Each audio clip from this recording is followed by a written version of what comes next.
Sound of Time, an inspirational program that captures insightful contributions of a guest personality within professional fields and politics to motivate the youth. Sound of Time also peeps into footprints of captains of industries who have made their marks in their chosen profession. Join David Ojo every Tuesday morning between 10 a.m. and 10:30 a.m. on OSBC TV channel 32, Star Times on 113, and Free TV. You can also join in our various social media platforms like YouTube and Facebook. Sound of Time, a roadmap to inspiring young professionals.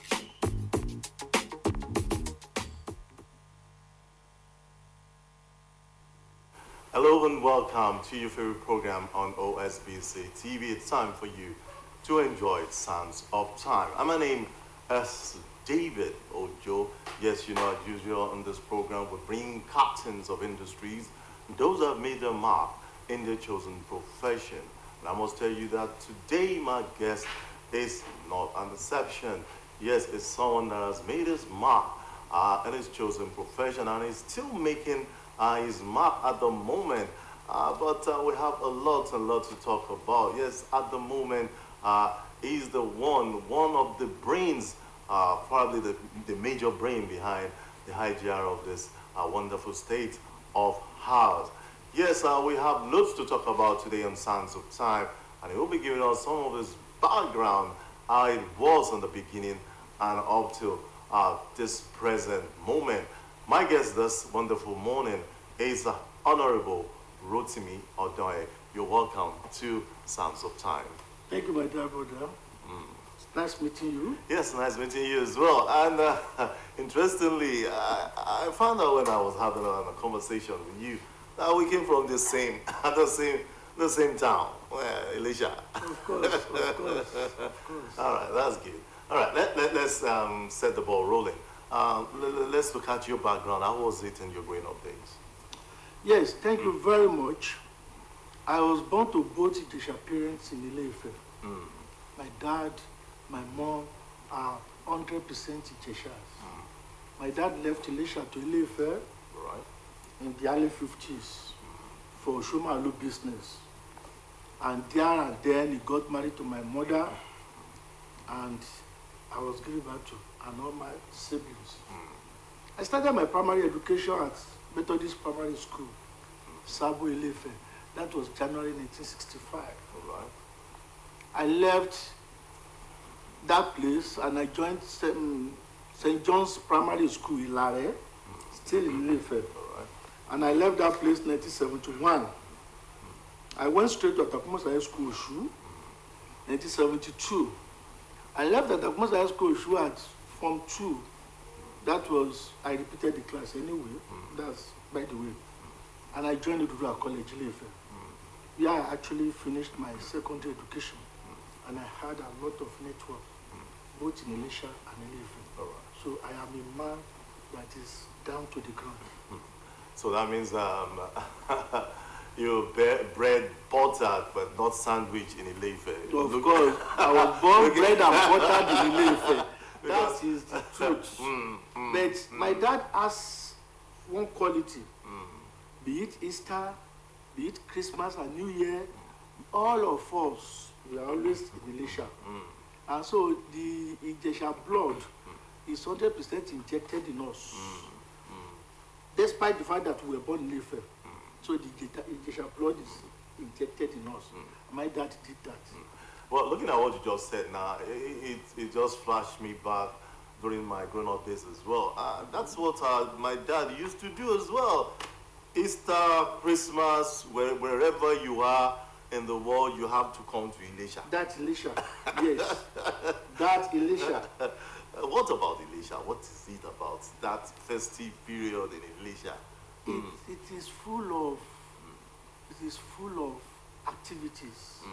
I remember in those days in the 60s, when I get to Elisha, if I don't go to, before we get there, I always be dreaming of going. Because when I get into the midst of my small boys there, my colleagues, we just be going around singing, all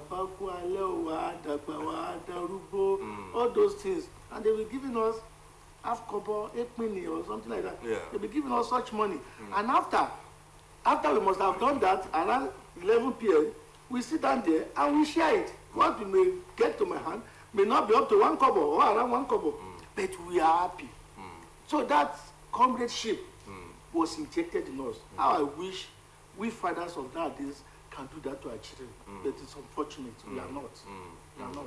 If not for my father, I would have been an alien to Ijesha land. So I don't know. I'm guilty of what I'm saying too. All right. Because my children are bred, born and buttered in Lagos, Osun State, All over. all over.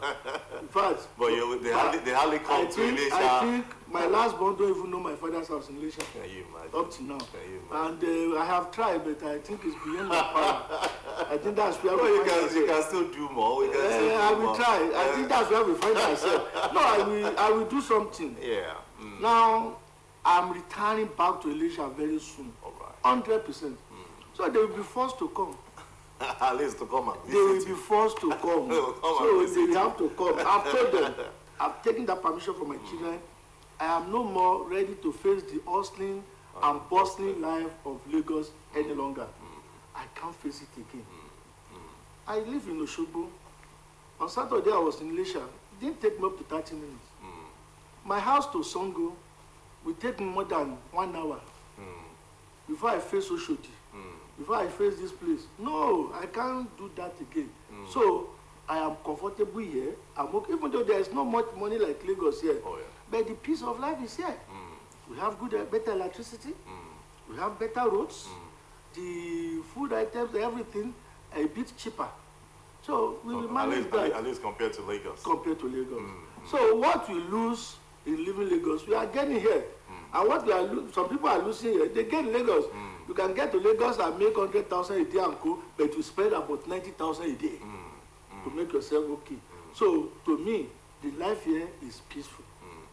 And there's no problems at all. I get you. Yeah, you've gotten the money in Lagos, you brought it down to Osun State, and now you are, You said it. now you are enjoying Osogbo and Ilesha. Yes. Well, good enough, good enough, good enough. All right, let me just take you back a little and let's talk about your secondary school days, especially when you were in college.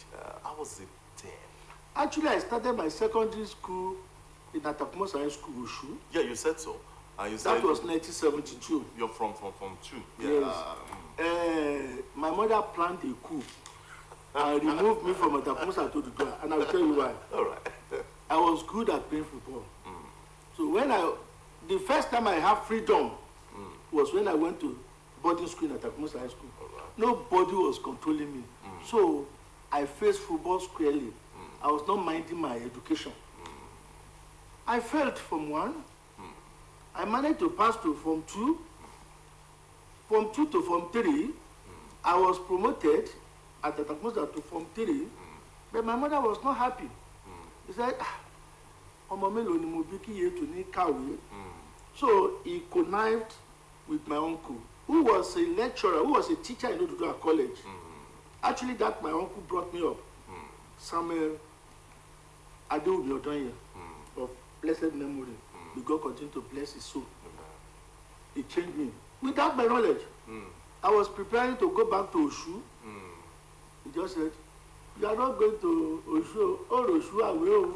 I was not happy because I had a lot of friends in Atakumosa, my football playing team, all those things. And I was forced. When I got to Oduduwa College, that was 1974. Right. I was in Form 3 then. I was like an alien. But in a very short time, not up to 3 to 4 weeks, I adjusted. And I forgot about Osun life. And I faced squarely Ife. You know, I grew up in Ife. I was even born in Ife. So I started doing it. And I left Oduduwa College in 1977. Majority of my life was spent in the Ife. All right. That is it. And I have a lot of friends there. I went to Kaduna, Ilorin. I now get back. I was in UI. I left UI 84. I went to Federal School of Statistics. Federal Office of Statistics actually sent me to UI. All right. When I left, I was teaching in Federal School of Statistics in Ikeja. From there, I decided to leave that place and joined Pitmawick and Ogun and Co. All right. Articleship in accounting. Because I've always dreamt of that accounting. That accountants have money. I mean, I study statistics. I was even thinking that that's what you're going to say. That well, when it comes to accounting, I read statistics in UI. All right. So when I got there, I was teaching chalks on my head, things like that, and I got into Pitmawick through one of my staff. Wow. I can never forget her in my life. So she linked me with the training manager. The training manager linked me with the training partner, and I was employed in Pitmawick. And Pitmawick sponsored my ICANN programs. Wow. That is it. So thereafter, I became a chartered accountant, and I've been in the accounting profession for about 40 years now. Wow. Doing nothing more than debit, credit, debit, credit. I've been in the accounting profession. Well, you just said debit credit as if it's as simple as ABC. The- Well, to you, it might be The simple. pillar of accounting, anybody will tell you, the pillar of accounting is debit this, credit this. Well, no matter what grammar you blew, no matter what analysis you did, you are still coming back to, okay, which account to debit, which account to credit. So it's debit and credit. Once your debit is equal to your credit, your trial balance will be okay. And your balance sheet will be okay. Your profit and loss account, you're okay. Your financial statement will be okay. Now, I was employed, I joined politics. Yeah, before we go into politics, Okay. because I was about to ask you that, when we're having some conversation, you talked about your dad, how he ventured into politics even when he was teaching and blah, blah. We'll talk about that as well. But I want just to take you back a little, and let's talk about how was it like when you were given that scholarship to go to UI? I come from a very poor background. If not for God and Federal Office of Statistics, my uncle in Ilorin that picked me up immediately after my secondary school and got me employed in Federal Office of Statistics, I wouldn't have had university education because I came from a poor background. That office, because there were types of statisticians, so they were training statisticians. I was first sent to Federal School of Statistics, Kaduna. Some of us that were okay, they sent us to UI, and we were receiving our salary. I was living like a very rich guy in the university because I was receiving my salary. How much was my salary then? 110 naira or so. Maybe like 1 point something million now. Now, 110. And I bought one small Okada, what's his name? Peugeot 103. All right. I bought it for one of my seniors that was graduating. You see, those Okada cannot leave UI because there's no paper. Right. When we are going out, we just park it at the gate, we go back. So I bought it, I think I bought at 3 naira or 5 naira.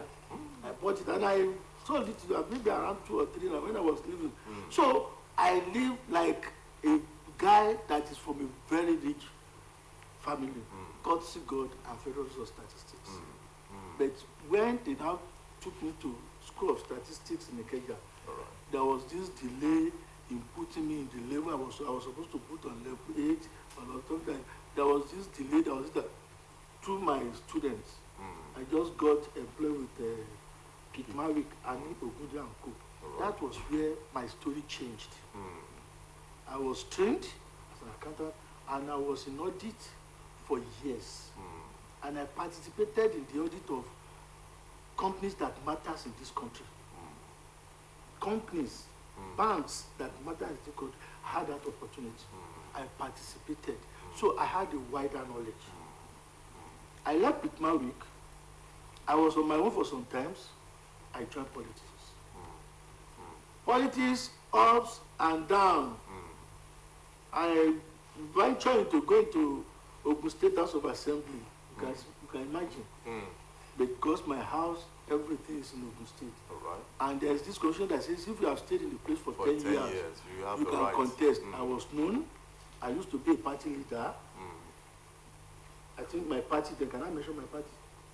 No, Okay. don't mention your party. But Just go. through defined connection, I was denied going to House of Assembly.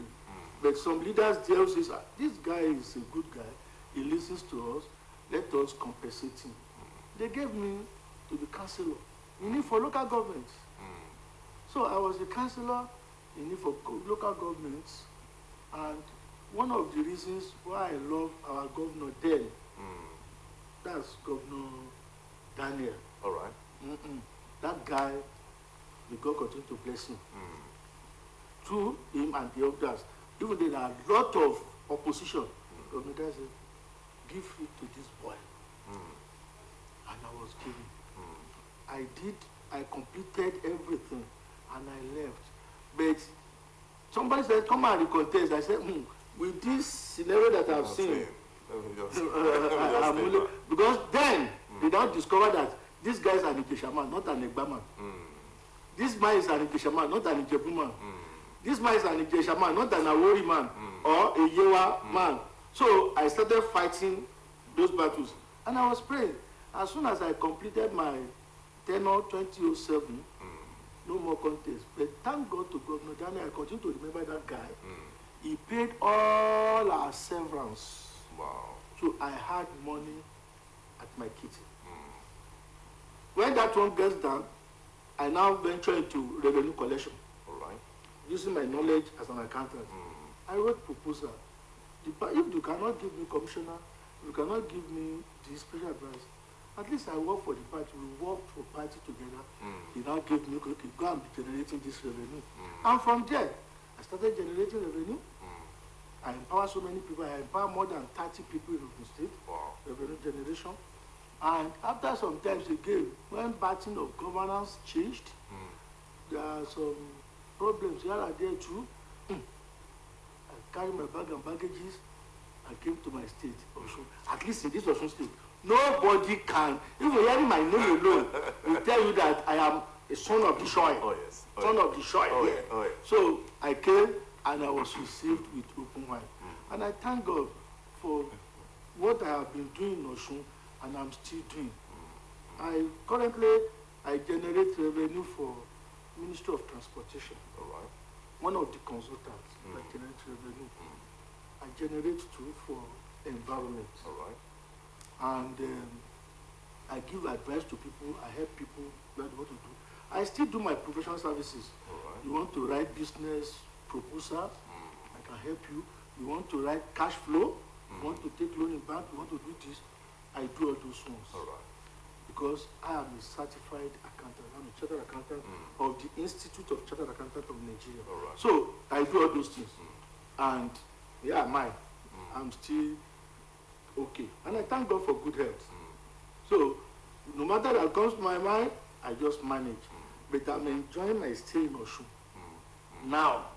And I'm not planning to leave Osun again. My Osun now is Osogbo, Ilesha, Osogbo, Ilesha. Saturday I was in Ilesha. Thursday I will be in Ilesha. This. By the time I leave Osogbo and get to Ilesha, under 30 minutes. If I want to leave Yanopaja to Ikeja, who born you? It's a lot of stress. So the stress is too much. So I can't be, at this my age, I can't be driving for 2 hours, 3 hours. How are you going to a notion that you drive for 2 hours? I don't know. So I am now in Osogbo and Ilesha 100% by God's grace. My children will be coming to greet me. They are all in Lagos, and I cannot ask them to leave. Because when I was talking with my last child, she got employed at Senate, and the Senate officer here said, Daddy, can you allow your daughter to come here? When I talked to my daughter, I said, Daddy, to come to Osogbo at this my age? I said, what is wrong with that? This your age? We have people around you. Maybe you need to just let him see how Osogbo is at the moment and see what the governor. That mentality. That's what the governor. That mentality of Adeleke is doing. Yeah. No, Governor Adeleke is a different man. He's a different ballgame. Because I've not seen a governor like that. That's Adeleke. I've not seen a governor like that. So maybe we'll talk about that. But let us put it there. Because what Osogbo is turning to now, I don't know what you want to turn Osogbo into. I don't know what you want to turn Ilesha into. I don't know what you want to turn Ife into. I was brought up. I was born, bred and buttered in Ife now. I can see things. And I told some people, I said, life is difficult for a blind man. If somebody tells that you cannot see what Adeleke is doing, then I said, life is difficult for a blind man. Because a blind man cannot see. It's only what you tell the blind man that we take. But I'm not blind. I can see. And I'm seeing what he's doing. And God will continue to help him.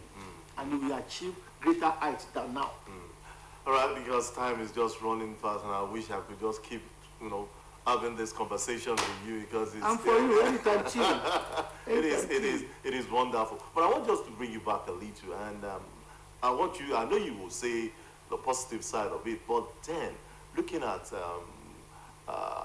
well, let me first start like this, because time is just running so fast. Why do you like mathematics? Because for somebody to be in statistics, you must be very good with mathematics. And for somebody to even study accounting, it's all about calculation, and you have to know how to this mathematics. I'm a man of figures. I'm a man of figures. Thank you for that question. When I was in secondary school, I hated mathematics like no man business. Wow. My ambition was to become a lawyer in this life. But that my uncle in learning changed that thing, knowingly or unknowingly. He got me employed in Federal Statistics in London. I told you, shortages of statisticians. So they were training people. I failed mathematics more than 4 times before I made credit in mathematics. It was when they now sent me to Federal School of Statistics in Kaduna. That was where they did nothing than training me in mathematics and statistics and geography. So that was where I brushed up my knowledge of mathematics. And I got it, and when they sent us to the university, and I left, when I got to UI, there was no difference between somebody in statistics department, mathematics, and even computer science then. Wow. Until around part 2, part 3 and co. Before they start segregating. I did mathematics thoroughly. And God helped me. Even though it was not easy, God helped me. When I as a statistician, it's everything like analysis, figure analysis. Oh, yeah. So when I got into articleship with Pitman as an accountant, it was easy for me because the crux of the problems with majority of the people there is this calculative aspect. So I have a lot of friends. I used to teach hypotheses, teach this, teach that, and I made it. Even though it was not easy to become a chartered accountant, it wasn't easy for me, I will not lie, but at the end of the day, I am now a chartered accountant, QED. So that was where my mathematics life was brushed up. God has a plan for everybody. I was thinking to be a lawyer, but he knows that you are going to be a man of debit and credit. So God did it in his own way, and I am happy for it. Maybe I'll still have to bring you back because we have lots and lots of things to talk about. So many things to talk about this wonderful gentleman that's been with me for over 26 minutes of a serious conversation about how he started his life, what he has been doing so far, and what God has done so far in his life. Well, we'll come back. Maybe we'll have part 2 of Honorable Rotimi Odoye and his background and what other things that we'll not be able to say today on the show. And I'll keep you posted anytime that we're going to be bringing him on board once again. All right, that's how far we can go in today's edition of Sounds of Time. My name is David Ojo, and I want to say once again, thank you, Honorable Rotimi Odoye, for being part of the show today. Thank you for recognizing me. All right, that's how far we can go in today's edition of Sounds of Time. Join me same time next week when I bring you another interesting personality. My name, once again, is David Ojo. Bye for now.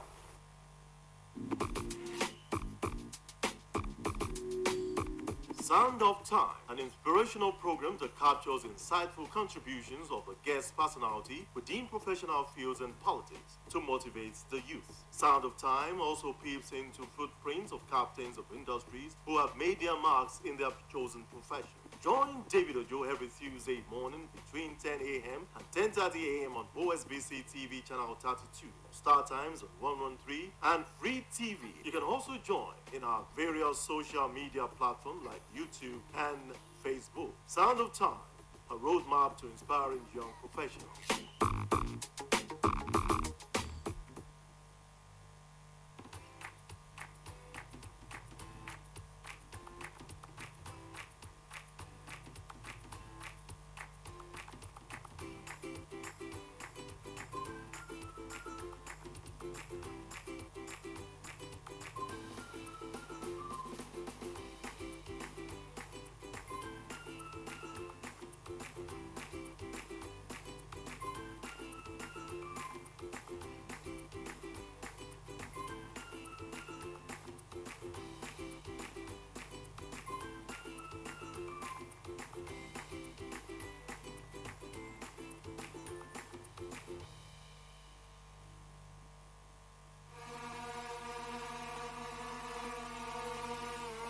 Humanity has existed for a long time, and that means humans have needed buildings to go in for almost as long. After all, it's cold outside. You would think that if a building were too old, it would be torn down and replaced. But that's just not the way of the world. It's simply too costly.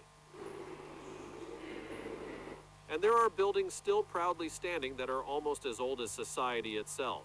These are the 15 oldest buildings still in use today.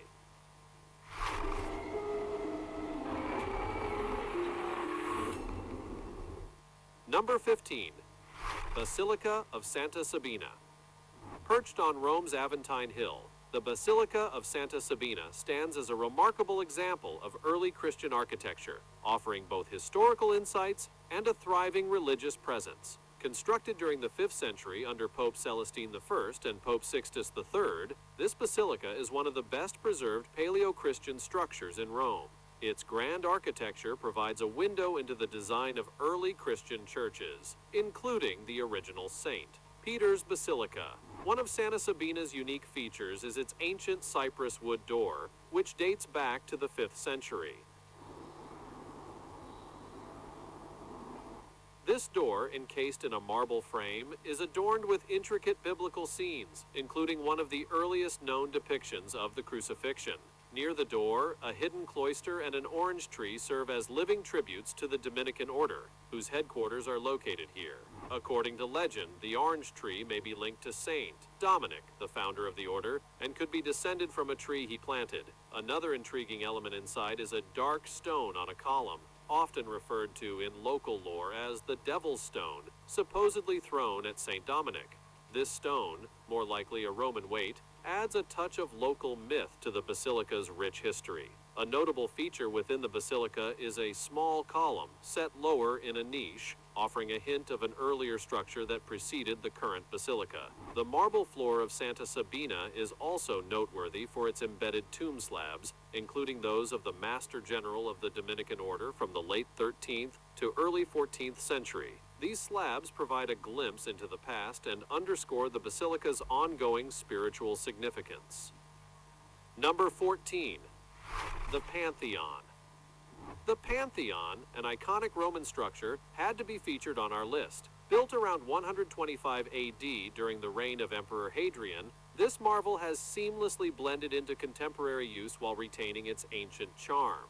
Unlike many historic buildings that have become obsolete, the Pantheon has been adapted over centuries, serving as a Roman Catholic church since the 7th century. Stepping into the Pantheon is like stepping into a living piece of history. Its grand interior and expansive dome continue to captivate visitors, showcasing ancient engineering prowess.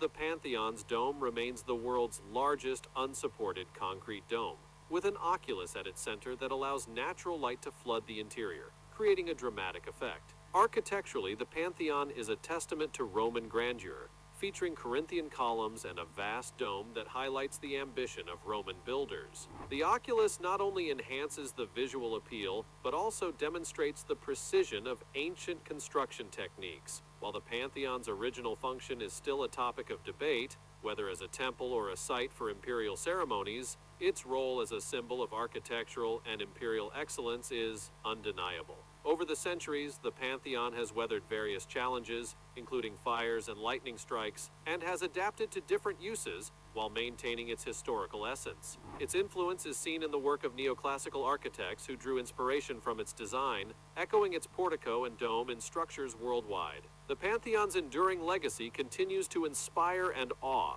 making it a cornerstone of architectural heritage. Number 13. The Hagia Sophia. Nestled in Istanbul, once known as Constantinople, the Hagia Sophia was commissioned by Byzantine Emperor Justinian I during the 6th century. It was conceived as a grand church that would epitomize the splendor of the Eastern Roman Empire. The project was monumental, involving over 10,000 workers who labored intensely to realize Justinian's vision. Completed in just 6 years, it was consecrated in 537 CE. The basilica was designed by the architects Anthemius of Tralles and Isidorus of Miletus. Quickly, it became a symbol of Byzantine magnificence. Despite its architectural marvel, the Hagia Sophia faced many trials through the ages. The 6th century earthquakes caused partial dome collapses, and during the Fourth Crusade in 1204, the structure endured looting. Nevertheless, these setbacks did not diminish its significance.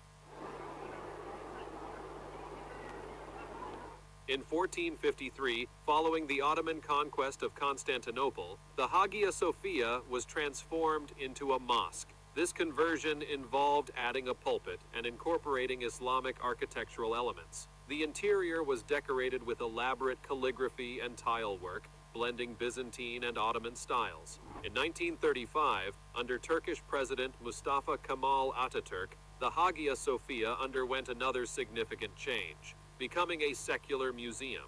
The removal of plaster revealed the original mosaics, exposing a rich tapestry of artistic history. Although recent debates have arisen regarding its current status, the Hagia Sophia remains a symbol of cultural heritage. Recognized as a UNESCO World Heritage Site in 1985, it continues to attract visitors globally, offering insights into the diverse and layered history of Istanbul. Number 12. Castel Sant'Angelo. The Castel Sant'Angelo in Rome has undergone many transformations throughout its extensive history. Initially commissioned by Emperor Hadrian in the 2nd century CE, it was constructed as a mausoleum for himself and future Roman emperors. However, the role of Castel Sant'Angelo evolved significantly over time. In 271 CE, Emperor Aurelian integrated the mausoleum into the city's defensive walls, marking its shift from a burial site to a military fortress. During the medieval period, it served as a prison, housing a range of individuals from various backgrounds, including notable figures and political prisoners. One of the most famous legends associated with Castel Sant'Angelo dates back to the 6th century during the plague of Justinian. According to the legend, Pope Gregory I led a penitential procession through Rome, and as he passed the castle, the Archangel Michael appeared atop the structure, signaling the end of the plague. This legend added a layer of mystique to the castle's already rich history. Architectural changes over the centuries reflect its evolving roles, with the addition of defensive towers, fortified walls, and hidden passages illustrating its strategic importance. Today, Castel Sant'Angelo serves as a national museum, preserving its historical narrative and presenting it to visitors worldwide. The museum's extensive collection offers a detailed exploration of Rome's past, showcasing the castle's journey from an imperial tomb to a historical fortress and museum. Standing as a testament to Rome's resilience, it allows future generations to appreciate its diverse history and enduring legacy. Number 11. Diocletian's Palace.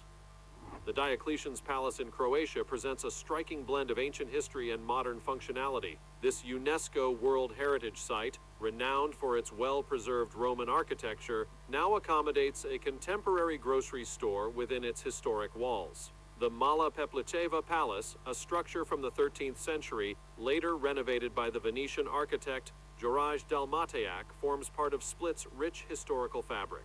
The decision to install a supermarket in this ancient palace in 2014 raised eyebrows and sparked debates about cultural preservation.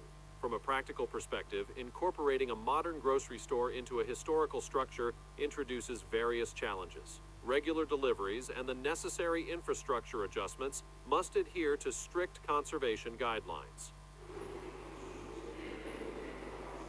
Local authorities have expressed concerns over how this modern addition might affect the architectural integrity of the palace and the broader historic preservation efforts in Split's UNESCO-listed center. Despite these issues, the blend of ancient architecture with contemporary commerce provides a unique experience. Visitors can navigate through ancient corridors while shopping in a modern setting, offering a tangible connection between different eras. This integration reflects the evolving nature of urban spaces and highlights the ongoing challenge of balancing historical conservation with modern needs.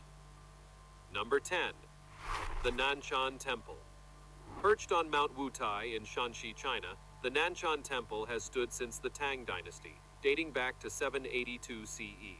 Despite centuries of change and historical events, this ancient Buddhist temple has remained a testament to China's rich heritage and enduring Buddhist traditions. The Great Buddha Hall within the temple exemplifies Tang architecture with its square layout and symmetrical design, featuring distinctive camel hump braces and dugong brackets. The hall, though modest in status, presents a simple yet elegant facade that invites visitors to experience its serene atmosphere.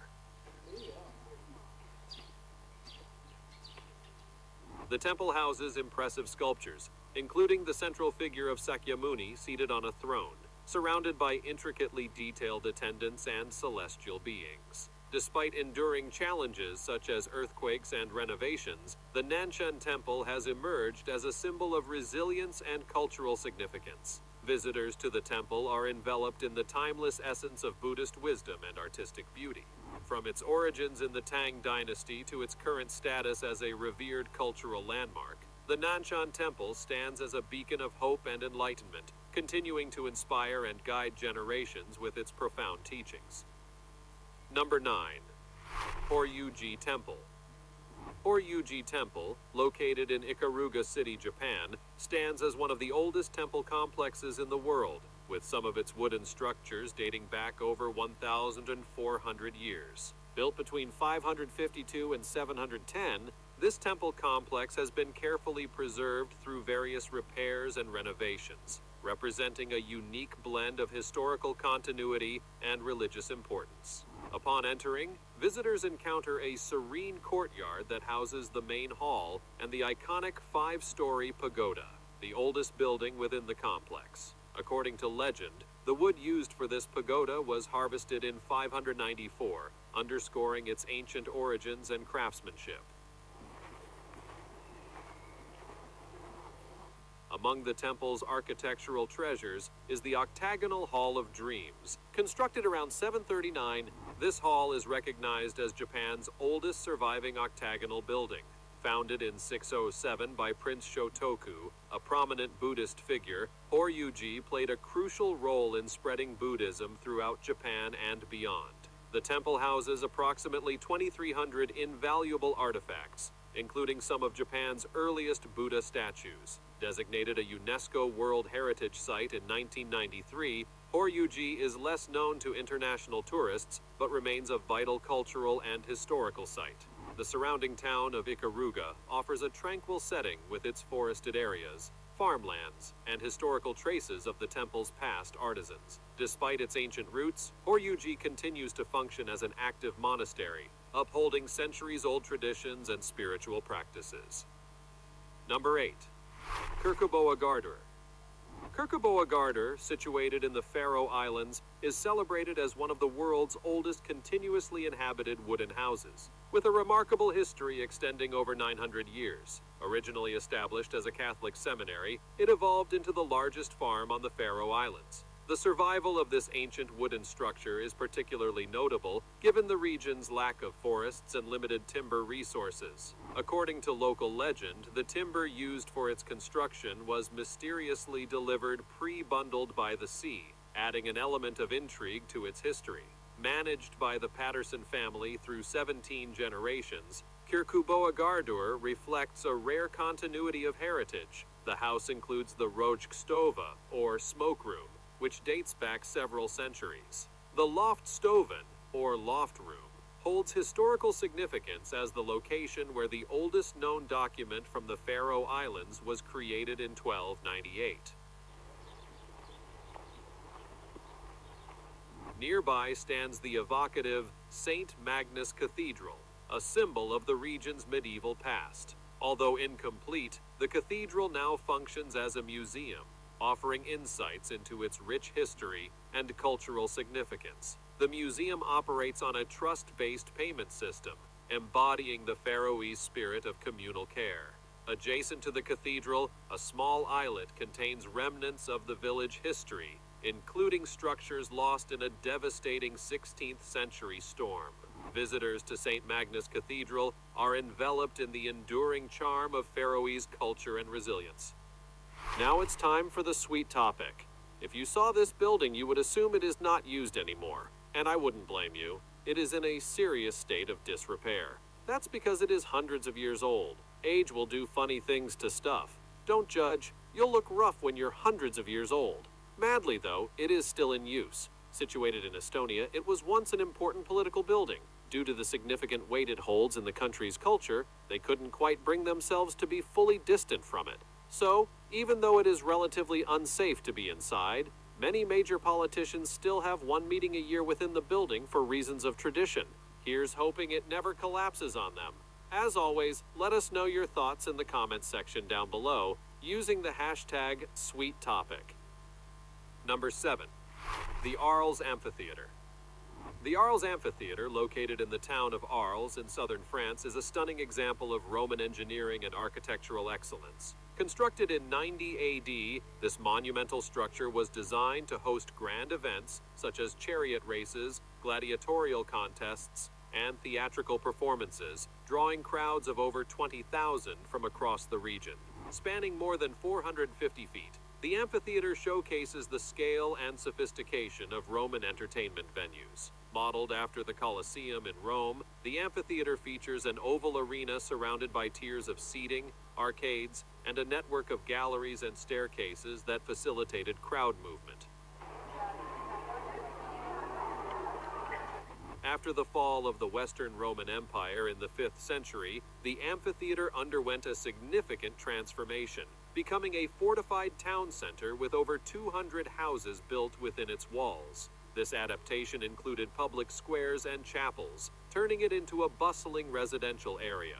Today, the Arles Amphitheater remains an active cultural center, blending ancient heritage with modern use. It continues to host traditional bullfighting events, linking contemporary audiences with its historical past. Additionally, the venue is used for theatrical performances, concerts, and various cultural events. The site was recognized as a UNESCO Heritage Site in 1981, reflecting its importance and enduring legacy. Number 6. Mundeshwari Temple. The Mundeshwari Devi Temple, perched on the Mundeshwari Hills in Bihar, India, is steeped in history. Believed to date back to 108 CE, it stands as the oldest continuously functioning Hindu temple in northern India. This ancient site remains dedicated to Devi Mundeshwari and Lord Shiva, symbolizing a long-standing tradition of worship. The temple's distinctive octagonal stone structure is an early example of Nagara-style architecture unique to Bihar. Despite enduring centuries and facing numerous challenges, including damage to its tower and original roof, the temple has been preserved through ongoing restoration.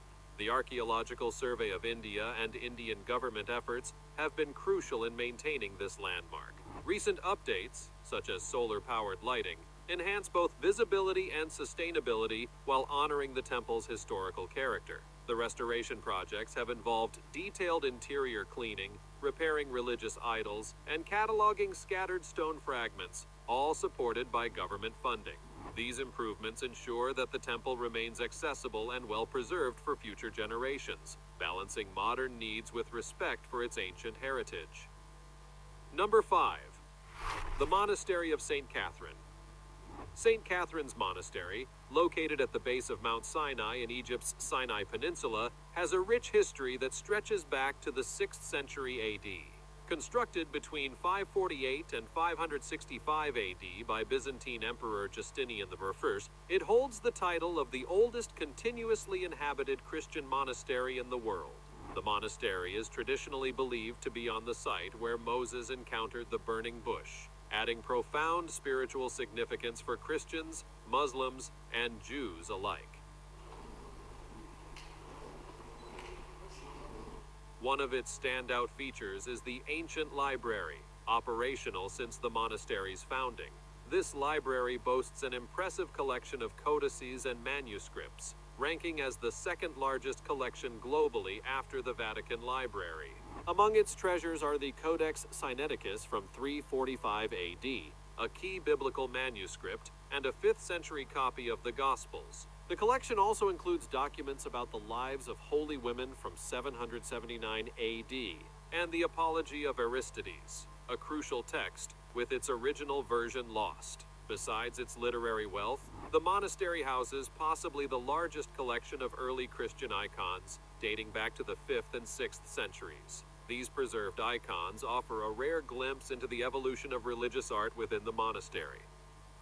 Number 4. Rheinstein Castle. Rheinstein Castle, located along the Rhine River in Germany, stands as a remarkable historical edifice with a rich and varied past. Constructed in the late 13th century by the Archbishop of Mainz, the castle originally served as a customs fort, designed to protect the river route from robber knights and safeguard trade. Its strategic location, perched on a rocky outcrop overlooking the Rhine, made it an ideal defensive position. Over the centuries, the castle experienced periods of grandeur and decline, eventually falling into disrepair by the 17th century. The 19th century marked a turning point for Rheinstein Castle.